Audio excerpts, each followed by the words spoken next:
శ్రీమాత్రే నమ. జయ గురు దత్తాత్రేయ నమ. వృషభ రాశి వారికి సెప్టెంబర్ నెల మాస ఫలితాలు పరిశీలించినప్పుడు యాస్టీజ్గా సెప్టెంబర్ నెల అంతా కూడా వృషభ రాశి వారి యొక్క ఆర్థిక విషయాలు కానీ వ్యక్తిగత విషయాలు కానీ చాలా వరకు అనుకూలంగా ఉండడం జరుగుతూ ఉంటుంది. సో ఏదైనా మన వృషభ రాశి వారికి ధనస్థానంలో గురుగ్రహ సంచారం, లాభస్థానంలో శని గ్రహ సంచారం, ఈ రెండు కూడా ఒక విధమైనటువంటి ధర్మ కర్మాధిపతి యోగం యాక్టివేట్ అయినట్టు మంచి వారి సహకారంతో కుటుంబంలో మంచి విషయాలు జరగడం, కుటుంబ సభ్యుల ప్రోత్సాహంతో మీ వృత్తి వ్యవహారాలని ఇంప్రూవ్ చేసుకోవడం చాలా వరకు జరుగుతూ ఉంటుంది. మరి ముఖ్యంగా రాష్ట్రాధిపతి శుక్రుడు తృతీయ స్థానంలో శత్రుస్థానంలో ఉండడం వల్ల ప్రయాణం చేస్తున్నప్పుడు కొద్దిగా జాగ్రత్తగా ఉండవలసి ఉంటుంది. విలువైనటువంటి వస్తువులు కానీ డాక్యుమెంట్లు కానీ పోగొట్టుకునే సూచనలు అయితే ఉన్నాయి. ఈ సమయంలో మీరు చిరకాలంగా మీ యొక్క సన్నిహితుడిని, అంటే మీరు ఎవరినైతే కలుసుకోవాలనుకుంటున్నారో చాలా కాలంగా వారిని కలుసుకోవడం జరుగుతుంటుంది. వారి నుంచి కొన్ని ముఖ్యమైన సమాచారం తెలుసుకోవడం కూడా జరుగుతూ ఉంటుంది. అయితే ఈ సెప్టెంబర్ 14 తర్వాత ఈ శుక్రగ్రహం చతుర్థ స్థానంలోకి ప్రవేశించడం జరుగుతుంది. అక్కడ ఉన్నటువంటి కేతుగ్రహంతో కలియడం వల్ల చాలా కాలంగా మీరు ఏదైనా మీకు పాత స్థిరాస్తి కానీ వాహనం కానీ అసెట్స్ కానీ ఉంటే అవి అమ్మే ప్రయత్నం చాలా వరకు నెరవేరుతుంది. కానీ అమ్మిన తర్వాత మళ్ళా కొత్త దాన్ని కొనడానికి కూడా ఎంబటినే ప్రయత్నం చేసుకుంటేనే మంచిది. లేని పక్షంలో ధనం వేస్ట్ అయ్యే అవకాశం ఉంది. బట్ ఏదైనా ఈ విషయంలో ఈ సెప్టెంబర్ 14 తర్వాత గృహానికి కావలసినటువంటి విలువైనటువంటి వస్తువులు సమకూర్చుకుంటారు. అలాగే స్థిరాస్తి, అంటే మీ గృహాన్ని అందంగా అలంకరించుకోవడం, కొత్త వాహనాలు కొనుక్కోవడం, ఇవన్నీ కూడా ఈ రాశి వారికి చాలా వరకు అనుకూలంగా ఉంటుంది. మరీ ముఖ్యంగా ఈ నెల 17వ తారీఖు వరకు కూడా చతుర్థ స్థానంలో ఏర్పడినటువంటి బుధాదిత్య యోగం, ఇది ముఖ్యంగా ఎలా ఉంటుందంటే ఈ వృషభ రాశి వారికి కేంద్ర కోణాధిపతులు కలిసినప్పుడు ఒక లక్ష్మీనారాయణ యోగం లాంటి యోగం ఏర్పడడం వల్ల ఆర్థిక సంబంధించిన విషయాల్లో బాగుంటుంది. వ్యక్తిగతంగా జాతకుడు మంచి ఆలోచనతో మంచి నిర్ణయాలు తీసుకుంటాడు. అటు విద్యార్థులకు కానీ వ్యాపారస్తులకు కానీ చాలా మంచి అనుకూలమైనటువంటి సమయం. ఇప్పుడు ఈ యోగ ప్రభావం వల్ల ఏంటంటే జాతకుడికి ధనస్థానం, అంటే ధనాధిపతి బుధుడు అవటం వల్ల బుధుడు యాక్టివేట్ అయి ప్రభుత్వం మూలకంగా ధన సంపాదన కలుగుతుంది. ప్రభుత్వ పథకాలు మీకు అనుకూలంగా వస్తాయి. ప్రభుత్వ ఉద్యోగులు ఎవరన్నా ఉంటే వాళ్ళకి జీతం పెరగడం, మంచి ఎక్కువ ఇంక్రిమెంట్లు రావడం, ఇవన్నీ కూడా వాళ్ళు ఉత్సాహంగా వర్క్ చేయడానికి అవకాశం ఉంటుంది. అలాగే చతుర్థ భావ ఫలితాలు మీకు అనుకూలిస్తాయి. ఏదైనా మీరు స్థిరాస్తి కొనాలనే ఆలోచన, ఇంట్లో విద్యార్థులకు కావాలంటే వస్తువులు అవి కొనుక్కోవడం అలాంటివి జరుగుతుంటాయి. అంటే బుధుడు ఎప్పుడు కూడా ఎలక్ట్రానిక్ వస్తువులు, ఈ పుస్తకాలు, ఈ డ్రాయింగ్కి సంబంధించింది, వ్యాపారానికి సంబంధించిన వస్తువులు ఎక్కువగా కొనుగోలు చేయడం జరుగుతూ ఉంటుంది. సాధారణంగా ఎవరి జన్మ జాతకంలో బుధుడు చాలా బలంగా ఉంటే వాళ్ళ ఇల్లే ఒక లైబ్రరీలా ఉంటుంది. వాళ్ళు ఎక్కడికి వెళ్ళినా కూడా ఏదో పుస్తకం కొనుక్కొస్తూ ఉంటారు. ఎవరికైనా గిఫ్ట్ ఇచ్చినప్పుడు బుక్ ఇస్తూ ఉంటారు. అలాగే పుస్తకాలు కూడా సేకరించడం జరుగుతూ ఉంటుంది. అటువంటి ఈ గ్రహస్థితి రాశి వారికి ఏర్పడడం వల్ల ఎక్కువగా ఈ గ్రంథాలయాల్ని దర్శించడం, ఈ బుక్స్ లాంటివి కొనుక్కోవడం ఇలాంటివి చేస్తూ ఉంటారు. ఏ విధంగా సరే ఈ యోగ ప్రభావం వల్ల గృహంలో ఏదో ఒక మంచి కార్యక్రమం, శుభకార్యం జరిగే అవకాశం ఉంటుంది. కొత్త వ్యాపార ప్రయత్నాలు చాలా వరకు ఫలిస్తాయి. కొత్త ఆలోచనలు వస్తూ ఉంటాయి. ముఖ్యంగా కుజుడు పంచమ స్థానంలో ఉన్నాడు. అంటే సప్తమాధిపతిగా పంచమ స్థానంలో ఉండి శనిగ్రహ సంచారం వల్ల, అంటే ఇంచుమించుగా మీరు ప్రేమ వ్యవహారంలో ఉంటే అది చాలా వరకు ఏదో విధంగా ప్రేమికుల మధ్య ఎడబాటు కానీ అభిప్రాయ భేదాలు కానీ వచ్చే అవకాశం ఉంది. అంటే సాధ్యమైనంత వరకు సెప్టెంబర్ 13 వరకు ప్రేమికులుగానే ఉండాలి తప్ప పెళ్లి కోసం తలపెట్టినాం, వేరే విధంగా వాళ్ళని ఇబ్బంది పెట్టినాం, చాలా వరకు మీ యొక్క ప్రేమ వ్యవహారాలు ఏమన్నా ఉంటే అవి ఫెయిల్ అయ్యే అవకాశం ఉంది. అలాగే స్పెక్యులేషను, షేర్ మార్కెట్ సంబంధించిన వ్యవహారాల్లో చాలా ఆచితూచి నిర్ణయించవలసి ఉంటుంది.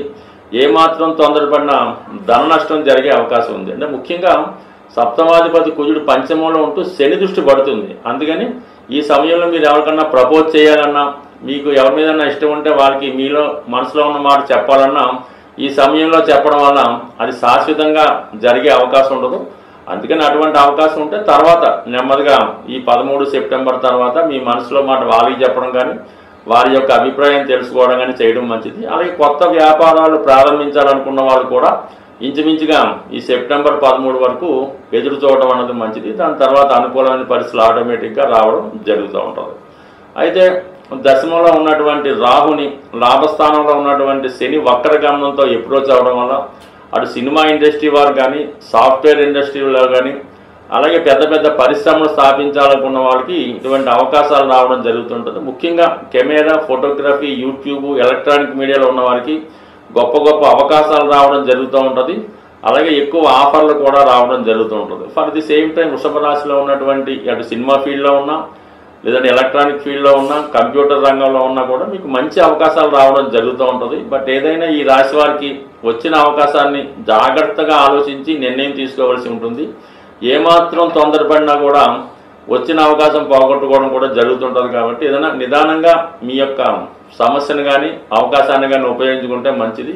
జ్యోతిష శాస్త్రం ప్రకారం జాతకంలో ఉన్నటువంటి దోషాలు అవి గోచారరీత్యా వాటిని అమలు చేయడం జరుగుతూ ఉంటుంది.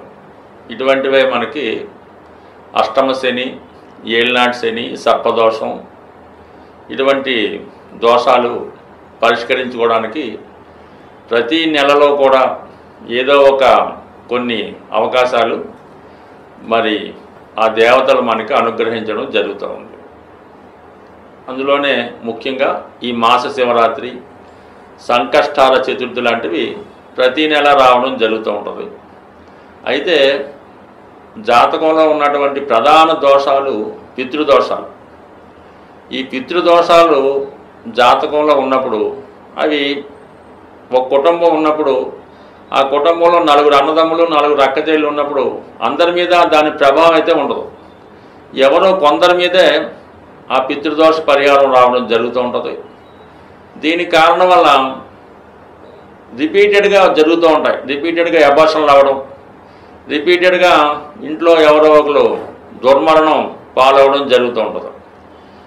ఒక్కొక్క కుటుంబంలో ఏ సంవత్సరం కూడా ఈ పండగలు చేసుకోవడం లేకుండా ఎవరో ఒకరు కాలం చేయడం అది జరుగుతూ ఉంటుంది. దీనికి ఏర్పడుతున్నటువంటి కారణం ఏంటంటే అది మనకి పితృదోషాల కారణంగా ఈ విధంగా జరుగుతుంటాయి. అలాగే ఒక ఇంట్లో నిరుద్యోగులు ఎక్కువ మంది ఉన్నారు, పెళ్లి కాకుండా ఉండిపోతున్నారు, వంశం అంతమైపోతుంది, ఇవి కూడా అదే కారణం అవుతుంటుంది.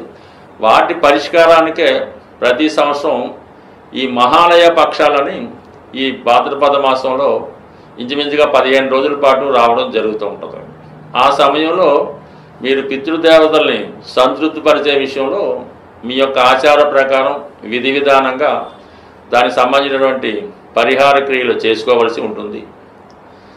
మరి అది చాలా రకాలుగా చాలా ఆచారాలు ఉంటుంటాయి. వెరీ సింపుల్గా చేసుకోవాలనుకుంటే గోవుకి సేవించడం, గోవుకి తగు విధంగా మరి ఆహారం సమర్పించడం లాంటివి చేసుకోవడం కానీ, లేదంటే ఎవరైతే మీ పెద్దలు ఏ వయసులో అయితే వాళ్ళు చనిపోవడం జరిగిందో ఆ వయసులో ఉన్న వాళ్ళని సెలెక్ట్ చేసుకుని వాళ్ళకి చక్కగా మంచి వస్త్రాలు అవి పెట్టి వారికి భోజనానికి అవి ఏర్పాటు చేసి కొంత బహుమతి రూపంలో ఇవ్వడం వల్ల కూడా ఆ పితృదోషాలు చాలా వరకు పరిష్కారం అవడం జరుగుతూ ఉంటుంది. మామూలుగా పుష్కరాలయం వచ్చినప్పుడు అది వేరే సంగతి. కానీ ఈ మహాలయ పక్షాల్లో కంపల్సరిగా మీ పితృదేవతలను తలుచుకొని ఏదో 10 మందికి అన్నదానం చేయడం వల్ల, వారికి సేవ చేయడం వల్ల, బహుమతులు ఇవ్వడం వల్ల, ఏదన్నా దానం చేయడం వల్ల ఇది పరిహారం అవుతుంది. అంటే మీరు చాలామంది నమ్మకం ఉండదు, అసలు పితృదోషానికి దీనికి సంబంధం ఏముంటుందండి, మేము పెళ్ళి అవ్వడానికి దానికి సంబంధం అంటూ ఉంటారు. ఇది అనుభవించిన వాళ్ళకి తెలుస్తుంటుంది తప్ప మామూలుగా కవులు చెప్పేవాళ్ళకైతే కాదు. ఒకసారి 10 మందికి చేయడం వల్ల నష్టమైతే లేదు, కనీసం మీరు కాకపోయినా మీ తర్వాత తరమైనా బాగుంటుంది. కాబట్టి కంపల్సరిగా మీరు ఈ నెలలో వస్తున్నటువంటి మహాలయ పక్షాలు విధి విధానంగా మీకు ఎంత తాహత ఉంటే, ఎంత సహకరిస్తే అంతే చేయండి. పెద్ద ఎక్కువేం అక్కర్లేదు, ఒక వ్యక్తికి చేయండి చాలు, సరిపోతుంది. బట్ ఏదైనా మనం చేసిన దాన్ని బట్టే భగవంతుడి యొక్క ఫలితం కూడా ఉంటుంది. పితృదేవతలు అన్నా కూడా కేవలం భగవంతుడితో సమానంగానే ఉంటారు తప్ప వాళ్ళేం పర్టికులర్గా ఏం కాదు. ఇదంతా కూడా సమాజం యొక్క శ్రేయస్సు కోసం, మన యొక్క మంచి కోసం మన ఋషులు మనకు నిర్ణయించారు.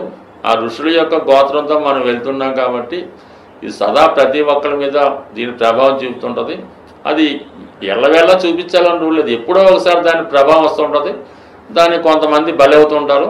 అలాగ అవ్వకుండా ఉండడానికి ఈ పరిహారాలు చేసుకుంటే సర్వదా అందరూ ఆనందంగా ఉండాలి, అందులో మనం ఉండాలన్నటువంటి సిద్ధాంతం ప్రకారం మరి సర్వేజన సుఖినో భవంతు, శాంతి.